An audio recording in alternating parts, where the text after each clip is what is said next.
In this video, I'm going to show you how to add a Forever 21 gift card to your purchase. If you find this video helpful, please drop a like and subscribe. In saying that, let's just jump straight into the video. Okay, so what we need to do is head on over to forever21.com. Now from here, we pretty much just need to get to the checkout section. So I might just check out some clothing here. I might look at this striped bomber jacket. So I might do a quick view, choose my size, and then I'm going to add it to cart. And now from here, I'm going to go view my cart. I'm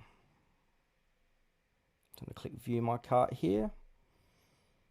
It might give you some discount while you do that. So if you want to enable that, go ahead. All right, so I'm inside the checkout basket. If you've got a promo code, you can chuck that in there. If it all looks good, go ahead and click on checkout. And now we need to log in. So I'm just going to sign in with my Google account just to make this quicker.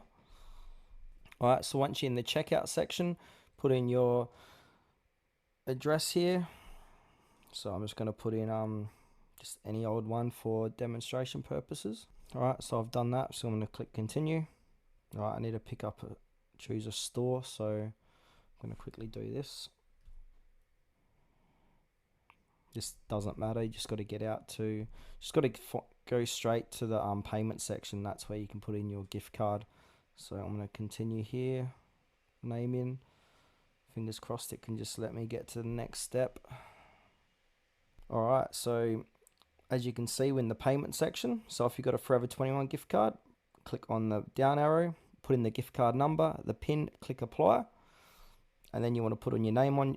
All right, so once you've put in your gift card, depending what your total is, so say this total's for $100 and you've got a gift card for $50, you'd have to pay the remaining balance using your credit or debit card. But if you got more than enough money to pay for it with your gift card, you'll be in credit with your Forever 21 gift card that you can use for future purposes.